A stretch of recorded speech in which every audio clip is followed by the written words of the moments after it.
Man, looking at photo albums evokes so many memories. One memory I have is of my Nana, and she used to take out the photo albums and tell me the names of all the people in the pictures. And she'd remember who they were married to, what their kids' names were, and it just amazed me that she could remember so much. And then we lost her 13 years ago, and so all of those stories were lost with her, because I never thought to record her telling those stories as we looked at the photo album. So what I thought I'd do is start a business that actually does that for people, so that you can take the memories inside of your photo albums and extend them for generations.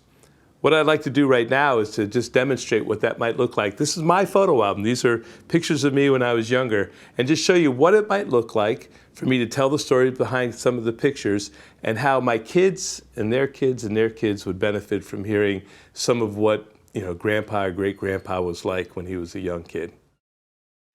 We were just little kids, and now we're in our 50s. It's just amazing to me to see these pictures of us when we were young. We grew up on Connecticut Avenue in Stamford, and there were tons of kids. You had to have kids to live there.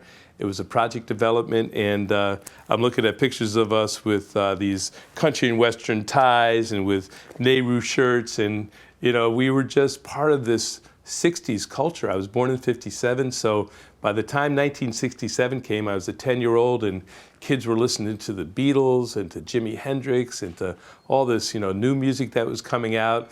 And it was a great time, really. We played a lot of ball in the neighborhood, but what I remember most is how Fred and I, my next youngest sibling, would play a lot together, because we were only 16 months apart, and we really had a good time together. He was a musician as well. We had a little band that we called the Jazz Emperors with Louis Humphrey, and it was just really a great time.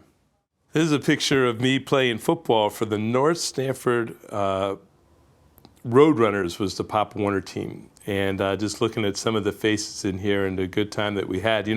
I was surprised one day to come to practice to find out that the team had voted me captain of the offensive team.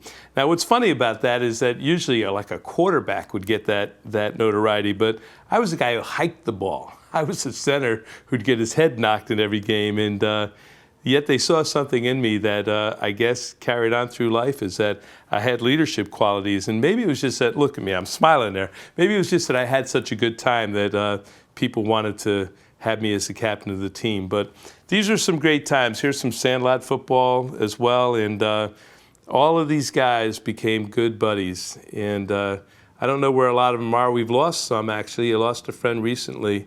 That was really hard to go through. But what great memories of playing football in Stamford, Connecticut. These pictures are pictures I'd like to hide so nobody ever sees them. I mean, this is me playing in the rock band, and man, was I just like, I don't know, it was a wild time. We were playing good 6 nights a week, and we were very popular, but it was a wild life. I was doing a lot of things that were very dangerous, and I'm just so glad to have survived it all. But I have good memories.